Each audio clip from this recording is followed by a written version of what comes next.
नमस्कार and welcome to smart गृहिणी। यदि आपण दोसा बेटर बा चकुली पिठार आण बहुत मात्रा रे बाटी देइचंती ओ ताहा बळका हो जाइछि ओ खट्टा हो जाइछि ताहाले सेथिरु आमे बहुत टेस्टी और कुरकुरा ओनियन डोसा तैयारी कर परिया जहाँकि बहुत सहजरे तैयारी हुए। एठारे मु चकुली पिठार आण बा दोसा बेटर गोटे कप नेइछि। एथिरे आमे गोटे कप अटा पकाइबा, आधा कप सुजी और आधा कप चाउल चूना एथिरे पकाई भल भाबे में मिसाइबा। प्रथमे आमे एही आणरे अटा अल्प अल्प करी पकाई भल भाबे मिसाई नेबा। एथिरे अल्प अल्प पानी पकाई भी आमे मिसाई परिबा।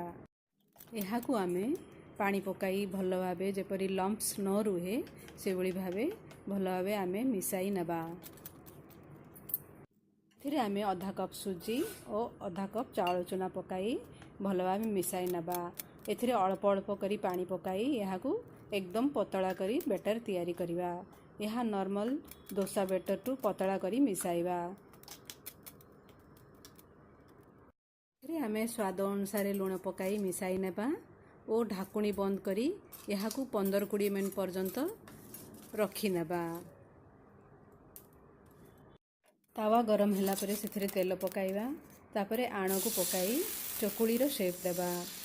तापरे सेथिरे आमे पियाज खंड पकाइबा। पियाज को आमे छोट छोट खंड करी काटी रखिचे। एही पियाज को चारियाडे समान मात्रा रे पकाई नेबा और एहाकू टिके दबाई देबा।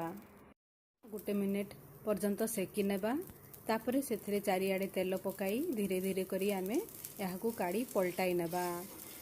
एथिरे पियाज पकाया द्वारा एही डोसार टेस्ट बहुत भल लागे। इयाडे भल भाबे सेकी होला परे एहाकू आमे काढ़ी नेबा। ये आमर गरमा गरम ओनियन डोसा तैयारी हो गला। नड़िया चटनी सहित खाइले खूब भल लागे। आपण एहाकू निश्चय ट्राए करंतु। धन्यवाद।